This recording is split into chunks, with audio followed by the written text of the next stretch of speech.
Assalamualaikum warahmatullahi wabarakatuh. Shalom, salam sejahtera untuk kita semua. Om Swastiastu, Namo Buddhaya, salam kebajikan. Adil Kak Talino, Bacuramin Kak Saruga, Basengat Kak Jubata. Perkenalkan, nama saya Hilaria Aprila dari SMP Negeri 2 Jagoy Babang.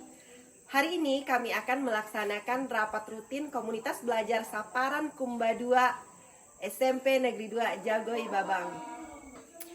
Topik yang akan diambil pada rapat rutin komunitas belajar mingguan di SMP Negeri 2 Jagoy Babang yaitu meningkatkan numerasi peserta didik melalui strategi pembelajaran oleh masing-masing guru mata pelajaran. Assalamualaikum warahmatullahi wabarakatuh. Selamat siang semuanya. Terima kasih Bapak Ibu Guru dapat berkumpul di ruangan ini hari ini untuk melanjutkan kegiatan komunitas belajar kita berkelanjutan dari minggu lalu dan akan menjadi kegiatan rutin kita selama 1 semester ini.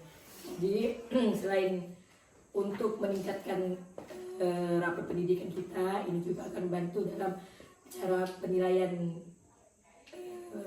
SKP teman-teman sekalian ya. Jadi udah kita sepakati bahwa kemarin lomba kita bernama Saparan Kumba 2 SMP Jagoy Babang ya. Kalau dalam penulisannya Jagoy Babangnya ditulis J dan B besar disingkat ya.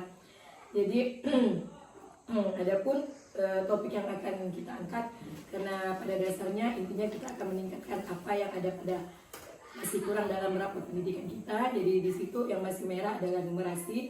Jadi topik hari ini adalah meningkatkan numerasi peserta didik dengan strategi pembelajaran oleh guru masing-masing mapel.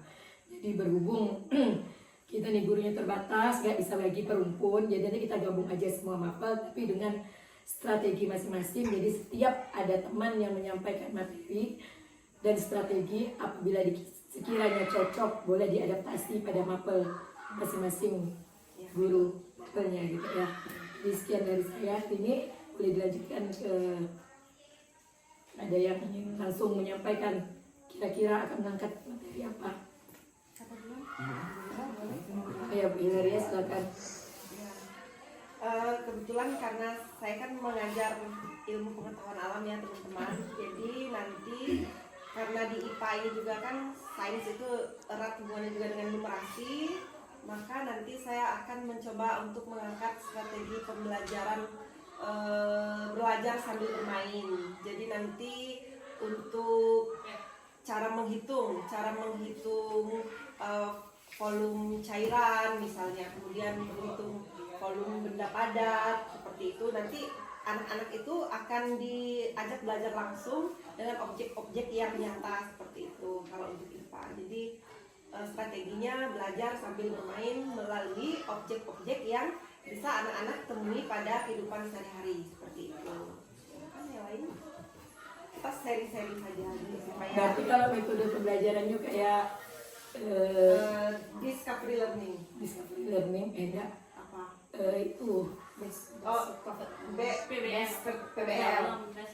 games apa ya? Tim games turnamen bisa ya, masuk ke situ. Masuk saja dia PBL, tapi dia masuknya turnamen. Iya, seperti itu. Tim games turnamen.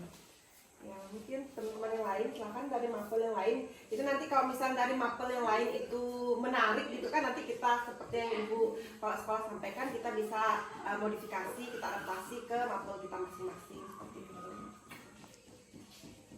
Silakan Atau Bu, rumah agamanya biar lebih rohani gitu, belajar di kuburan gitu bisa. Kalau di saya untuk pelajaran matematika karena juga erat dengan numerasi, jadi biar anak-anak tidak bosan itu menghitung terus. Jadi biasanya kami menggunakan juga metode max pakai kartu. Jadi ada kartu yang berisi soal dan ada kartu yang berisi jawaban. Jadi cepat-cepat mengerjakannya, kemudian mencocokkan. Ini kartu soalnya ini cocok dengan jawaban yang mana. Jadi mereka berebut per kelompok. Jadi yang paling cepat mendapatkan jawabannya dan cocok, nah mereka pemenangnya. Kemudian di akhir kita kasih penghargaan, entah itu kado dari snack atau pulpen, yang penting mereka semangat. ya itu bagus sih, menarik gitu Ya, ya. jadi mereka semangat mengerjakan.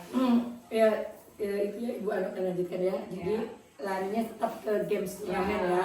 Intinya games turnamen tapi pada dasarnya yang lebih mendekati dengan metode Merdeka Belajar itu adalah problem listening PBL. Jadi kalau kita mau jadi kalau kita mau masukkan games turnamen, nanti ingat di modul ajarnya. Nah, modul ajarnya tetap menggunakan PBL dimodifikasi dengan games turnamen. Jadi nanti di kegiatan intinya baru dimasukkan games turnamen. Jadi biar enggak lalu lari dari Merdeka Belajar kita gitu ya. Nah, itu pesan dari saya. Boleh yang lain? Kalau di saya, kalau di seni budaya ya, kalau misalnya mungkin boleh nanti kawan-kawan kasih saran dan solusi juga, karena kan saya memang bukan ada ininya memang rahasianya, tapi kalau menurut saya bisa diselipkan di bagian pada saat materi notasi musik. Kalau menurut saya, karena di situ anak terutama masalah di sini kan, kalau untuk di SMP kita masalahnya ya, kalau misalnya untuk dalam hal seni itu atau dalam pembelajaran seni budaya lah, masalahnya itu di seni musik satu tentang tidak pekanya anak-anak dengan nada. Jadi nanti saya akan menerapkan strategi seperti gimana caranya anak-anak ini sebelum ketemu sih ini strategi apa kira-kira, gimana caranya anak-anak bisa menghafal notasi angka yang saya berikan, hafal dengan nada bunyi nada dasarnya apa, notasi angkanya apa, not baloknya apa, seperti itu sih sistem pembelajaran saya. Jadi mereka cari 434 nggak jadi. Jadi nanti mereka cari apa ya, bisa dari masalah sendiri. Ya, jadi kalau saya tangkap dari punya Bu Mega nih, karena ini memang masalah fakta dan nyata kita di sekolah ya. Maksudnya anak-anak itu memang sulit sekali untuk mengenal nada buta nada lah istilahnya. Nyanyinya pun sumbang sekali. Jadi memang kita itu mengangkat metode itu memang berangkat dari masalah yang kita temukan di peserta didik kita sih, seperti itu Bapak Ibu. Silakan. Oke, kalau saya, kalau bahasa Inggris kan berdasarkan dari masalah siswa, dan siswa di sini kesulitan belajar tentang number atau angka ya. Nah, jadi saya kalau numerasinya sih lebih ke pembelajaran angka atau nomor ya. Jadi menggabungkan dengan permainan, salah satunya dengan bernyanyi. Misalnya siswa tersebut dibuat lingkaran, nanti menyanyi one and one, misalnya satu aku sayang ibu, tapi diubah bahasanya jadi bahasa Inggris kan, jadi siswa itu mengenal angka setidaknya 1 sampai 10 kalau yang untuk kelas 7-nya, dan untuk kelas 8-nya lebih ke penjumlahan cardinal numbernya dengan ordinal numbernya, misalnya tambah kurang kali bagi sama dengan bahasa Inggrisnya itu apa gitu. Itu ada materinya kelas 8 itu aja. Ini kalau bahasa Inggris ini spesial ya, jadi yang lain itu iya aja. Jadi nanti setelah kelas 8, kelas 9-nya mereka belajar matematika pakai kardinal ternama ya mereka. Ya. Lancar lah kalau Lancar seminggu ya. Jadi bisa berbahasa tiap hari bahasa Inggris lah. Boleh nggak diterapkan nanti di khusus pelajaran kau? Setidaknya untuk mereka izin ke WC atau bertanya tuh pakai yang bahasa bisa Inggris. gratis. Sudah. Jadi mereka dianukan gitu ya. Boleh. Nanti ada yang I want to kencing katanya kan. Aduh, I want to berak bu. Enggak apa-apa. Disirikan dinya udah nih gimana Gatot Kaca dan Pak Peri gimana? Saya sepertinya gurunya yang bermasalah. masih dipikirkan, tapi paling dasarnya membaca, menulis, mendengar, berbicara. Nanti salah satunya. Iya. Kalau di bahasa Indonesia ini kan karena dia memang basic kan, karena memang apa ya, siswa kita memang masalahnya juga di belum lancarnya membaca ya. Jadi kalau kita mau masukkan numerasi, literasinya juga sebenarnya memang harus jadi poin ya, jadi poin utama kita juga. Jadi untuk pelajaran bahasa Indonesia itu mungkin Pak Peri memang lebih harus bekerja keras ya untuk anak-anak itu supaya lebih lancar membaca. Silakan. Saya Ya, Komrai. kalau saya nih di Mapel IPS khususnya ya. Karena Mapel IPS ini menurut saya lebih terhubung ke realita kehidupan. Iya betul. Ya, realita kehidupan, lingkungan sosial, keluarga segala macam. Bukan hanya keluarga atau lingkungan masyarakat, tetapi berkenaan juga dengan bentang alam segala macam. Jadi saya kan sebenarnya lebih ingin menekankan di numerasi tadi ya. Numerasinya berbentuk menampilkan objek yang membandingkan dari mapel yang ada di buku dengan Oh realitanya. Oh iya. Jadi Iya. kedepannya nanti saya harus bisa menampilkan menggunakan proyektor atau segala macam. Oh ya, alat bantu. Alat bantu. Media lah ya, Media. media belajar. Itu memang perlu. Kayak globe, peta segala macam. Kemudian saya perlu sih sebenarnya kalau ada waktu untuk membawa siswa ke lingkungan masyarakat. Oh, boleh, Itu boleh. perlu. Itu kan bisa jadi masukan juga ya, Bu ya. Iya. Nah, saya gitu.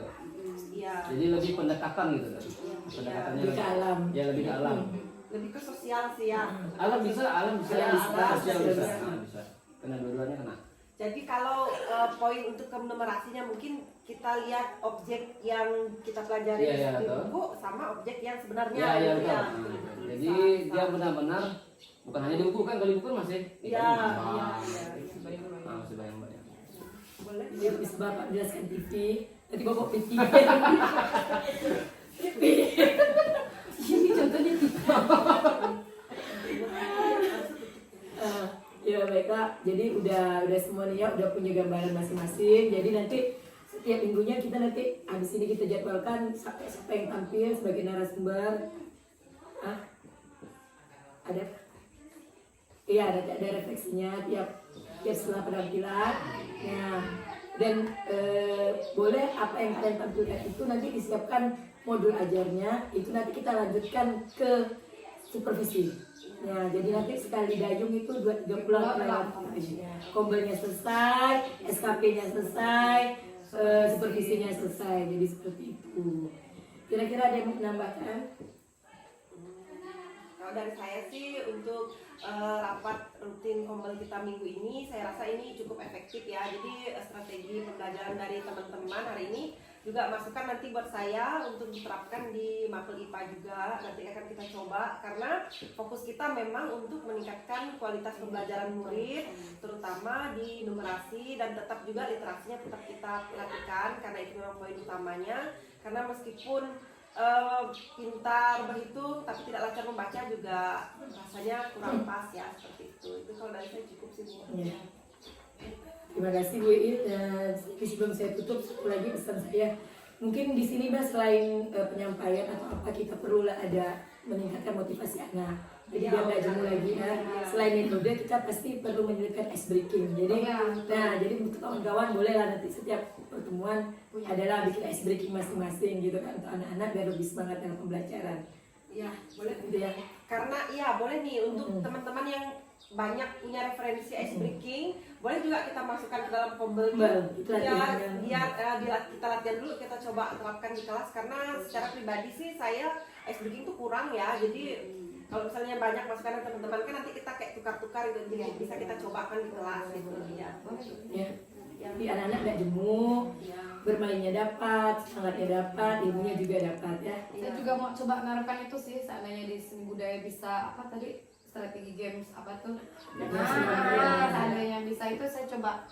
Selama ini kan semuanya kan menyelesaikan memecahkan masalah. Jadi selama ini cari apa yang tidak ada di kita cari di tempat di daerah lain apa, unik apa. Saya mau coba yang itu nanti yang games itu apa. Coba terapkan juga. Ya semua yang kira-kira ya. Jadi mungkin cukup sekian hari ini ya. Semoga apa yang kita sampaikan hari ini dapat bermanfaat dan terlaksana dengan sebagai mestinya ke depannya. Jadi saya ucapkan terima kasih apabila ada hal yang salah yang baik disengaja atau tidak sengaja, terutama suara saya yang seperti ini ya. Jadi kan mungkin tapi kedengaran sampai ya. Ya. Jadi cukup sekian pertemuan rutin kombel kita hari ini dan semoga semuanya bermanfaat kedepannya. Akhir kata saya, wassalamualaikum warahmatullahi wabarakatuh. Selamat siang, Pak Jatah Ibu, Baca Ramin Kak Zauja, Basket Kak Jumita. Aduh,